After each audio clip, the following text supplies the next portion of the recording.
नमस्कार, मैं हूं अजय भारद्वाज और आप इसमें ग्राउंड मीडिया देख रहे हैं। इस वक्त हमारी टीम विधानसभा क्षेत्र उचाना की जो कपास मंडी है यहाँ पर पहुंची है।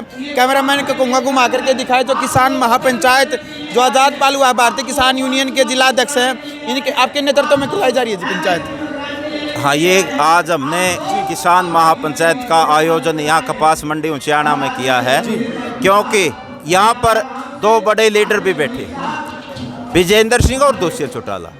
वो अपने मुंह पर ताला लगाए हुए हैं, इसलिए हम उनसे भी कहना चाहेंगे, हमारा संदेश है उन नेताओं को कि किसानों के हित में आप अपना मुंह खोलिए, आप बोलिए, क्योंकि आपकी धरातल से ज़मीन खिसक चुकी है और आपको अब बोलना ही पड़ेगा इन काले कानूनों के खिलाफ। इसलिए हमने यहाँ हमारा ये मकसद भी है भाई, इन नेताओं को हम आईना दिखाएं। इस महापंचायत के माध्यम से हम इनको संदेश देना चाहते हैं कि या तो आवाज़ उठाओ और नहीं तो इन भोले भाले किसानों और मजदूरों के कारण आप इस गद्दी पर बैठे हो। अगर ये किसान मजदूर गद्दी पर बिठाना जानता है तो गद्दी से हटाना भी जानता है। बिल्कुल आज़ाद जी, निरंतर आप प्रयास कर रहे हैं। इन 3 काले कानूनों के खिलाफ किसान लगातार लड़ रहा है। आज की महापंचायत का स्पेशली क्या उद्देश्य है? हमारा उद्देश्य 5 तारीख को हमारी एमडी बिजली बोर्ड से मीटिंग है। हमें बिजली से जो संबंधित समस्या है वो लोगों से लेनी है, ये भी उद्देश्य है। और दूसरा, हम इस महापंचायत के माध्यम से प्रस्ताव भी पारित करेंगे कि जो बीजेपी और जेजेपी के समर्थित आने वाले चुनाव में, जैसे पंचायत चुनाव है, नगर पालिका का चुनाव है, उनका हम पूर्ण रूप से बहिष्कार करेंगे। अगर फिर भी सरकार नहीं मानेगी तो हम आगे लोकसभा और विधानसभा के चुनाव होंगे, उस पर भी बीजेपी का पूर्ण रूप से बहिष्कार करेंगे। और जो क्षतिपूर्ति कानून सरकार लेकर आई है उसको भी रद्द कराने का हमारा उद्देश्य है।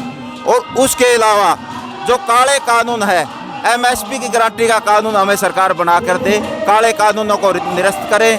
और जो महिलाओं की उत्पीड़न का मामला है उसको भी सरकार उस पर संज्ञान ले और जो महिलाओं की सुरक्षा प्रदान करने का काम करे, युवाओं को रोजगार देने का काम करे। इसके अलावा भी हमारे बहुत सारे मुद्दे हैं, तो इन मुद्दों को लेकर आज हमने इस महापंचायत का आयोजन किया। आज़ाद जी, गुणी प्रकाश ठाकुर कुरुक्षेत्र से, उनकी कल फिर एक वीडियो आई है कि कुरुक्षेत्र के अंदर मैं खुला चैलेंज करता हूं गुरनाम चडूणी को भी, राकेश टिकैत को भी, कि वो आए, हम सीएम का प्रोग्राम करवा करके ही मानेंगे। ऐसा कहना गुणी प्रकाश ठाकुर का। वो गुणी प्रसाद, वो दुखी प्रकाश है, वो दुख हो रहा है और सरकार का चमचा बनाया है। सरकार ने उसने अपनी गोदी में बिठा लिया मनोहर लाल खट्टर ने, इसलिए वो इस प्रकार की अनाप शनाप बयानबाजी करता है। नहीं तो आज आपने देखा होगा कि पूरे देश का किसान इन तीनों काले कानूनों की वापसी के लिए लगा हुआ है।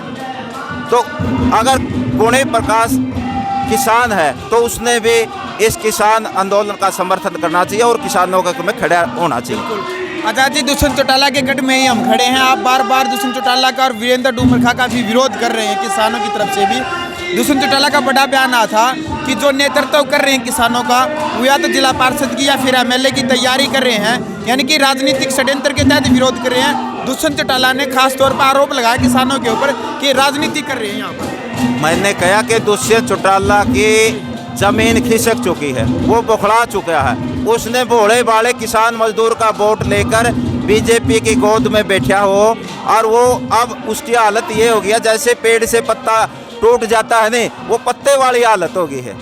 ये तो पहले इसने, मैं कहूँगा, कई बार चिट्ठी भी लिख चुका है। मैं दुष्यंत चौटाला को पूछना चाहता हूँ कि आपने जो चिट्ठी लिखी थी, क्या उसका कोई जवाब दिया सरकार ने? ये कई बार सरकार को धमकी भी दे चुका है। अगर दुष्यंत चौटाला में थोड़ी भी नैतिकता है, ये अपने आप को देवीलाल का वारिस कहलाता है। अगर देवीलाल के नीतियों में विश्वास रखता है या देवीलाल का खून है, तो ये इस्तीफा देकर लोगों के बीच में आए या बीजेपी से अपनी बात मनाने का काम करे। लेकिन इसकी आज कोई नहीं मान रहा, कोई इसकी बात नहीं सुनता। लेकिन ये किसानों को, मजदूरों को गुमराह करने के लिए और अपनी ज़मीन को बचाने के लिए इस प्रकार की बयानबाजी करता, ताकि ये सत्ता में बना रहे और बीजेपी के नेताओं की चमची मारने के लिए, ताकि बीजेपी के लोग इससे हताश और निराश ना हो, कहीं इसको डिप्टी सीएम के पद से ना हटा दे। ये अपनी कुर्सी बचाने के लिए लगा हुआ है। जिस देवीलाल ने कुर्सी के लिए, किसानों के लिए कुर्सी को ठोकर मार दी थी, और उसके पोते ने कुर्सी के लिए किसान मजदूर को ठोकर मार दी। चलो लास्ट क्वेश्चन है मेरा आजाद जी आपसे। संसद कूच के लिए गुरनाम चौधरी ने 2-3 दिन पहले की वीडियो जारी की थी कि क्या कुछ फैसला लिया जाए, आम जनता के ऊपर छोड़ दी थी, तो क्या निचोड़ निकला संसद कूच को लेकर के? अगर देखो ये काम संयुक्त किसान मोर्चा के सदस्यों का कमेटी का काम है। अगर गुरनाम सिंह चुन्नी और संयुक्त किसान मोर्चा इस प्रकार का फैसला लेते हैं तो हमने तो हमारी गांव-गांव में कमेटी गठित कर दी है, वॉलंटियर बना दिए हैं। अगर 2 घंटे की कॉल में हम वहाँ लाखों की संख्या में पहुँचने का काम करेंगे। चलो जी, क्या संदेश आप किसानों को, क्योंकि जिलाध्यक्ष आप भारतीय किसान यूनियन की जिम्मेदारी आपके ऊपर है, जिलाध्यक्ष होने के नाते क्या संदेश छोड़ना चाहेंगे किसानों के नाम? किसान भाइयों को, मजदूर भाइयों को तो हम यही संदेश देना चाहते हैं कि जैसे 7.5 महीने से आंदोलन में शांति से, संयम से और अनुशासन में लगे हुए हैं, इसी प्रकार लगे रहें, अनुशासनहीनता ना करें, क्योंकि अनुशासन ही आंदोलन की सबसे बड़ी ताकत होती है। और किसान मजदूर ने दिखा भी दिया है इस बात को कि अनुशासन से आंदोलन चलाइए। वो दिन दूर नहीं कि सरकार को झुकना भी पड़ेगा, इन तीनों काले कानून को वापस लेना पड़ेगा, MSP पर कानून बनाना पड़ेगा, और जो लेबर के 4 कोड बनाए उनको भी निरस्त करना पड़ेगा। तो ये तो हमारे साथ आज़ाद पालवा जो भारतीय किसान यूनियन के जिलाध्यक्ष हैं, एक महापंचायत इन्होंने करवाए 5 मुद्दों को लेकर के जो पारित किए गए यहाँ पर, वो सभी आज़ाद जी ने जिस प्रकार से बता भी दिया है। तो आपको वीडियो कैसी लगी कमेंट बॉक्स में आपने अपनी राय जरूर रखनी है। ग्राउंड मीडिया के लिए उचाना विधानसभा से अपने कैमरा सहयोगी इंचार्ज के साथ मैं जब भारद्वाज।